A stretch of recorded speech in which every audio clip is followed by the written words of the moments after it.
OYO मन झले बीवा उनके शहीद कराए दो वजह चाहे हुकूमत पंहिंजो करे छा मक़सद आहे अॻे छा था करणु चाहियो था मुल्क पाकिस्तान में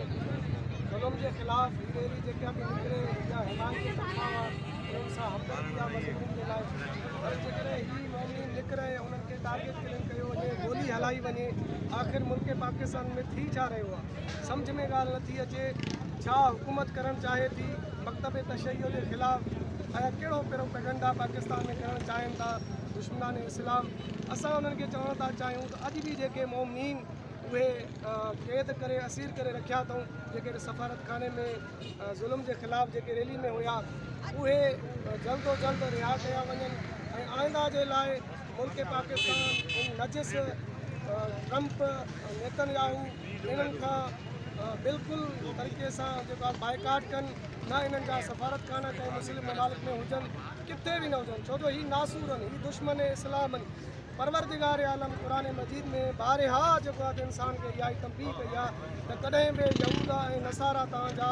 ख़ैर ख़्वाह नथा थी सघनि जॾहिं क़ुरान खे जेकॾहिं इंसान फॉलो करे ऐं क़ुरान ऐं हबीब ख़ुदा खे जेकॾहिं फॉलो करे इहे क्लियरली असांजा दुश्मन पोइ हीअ मुल्क पाकिस्तान में आख़िर छा थी रहियो आहे कहिड़ो प्रोपेगेंडा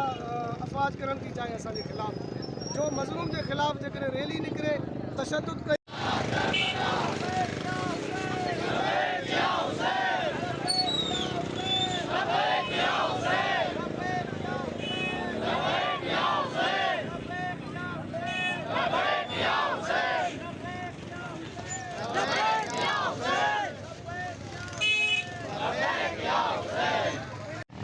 कई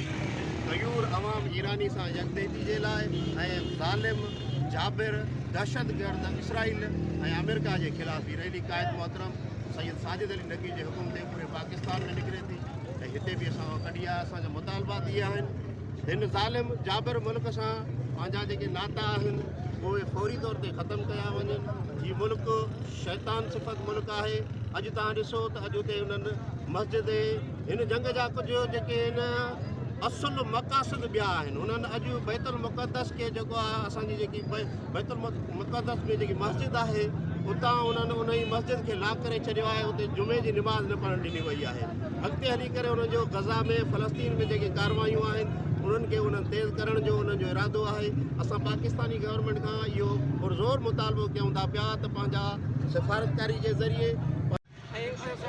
इंशाअल्लाह ताला ईरान तक फ़लस्तीन में जुमे की नमाज भी पढ़ंदासीं जो कायद साहब ये आवाज़ों बुलंद रहन मुर्दाबाद मुर्दाबाद अमेरिका मुर्दाबाद मुर्दाबाद मुर्दाबाद अमेरिका मुर्दाबाद छा मुतालबो था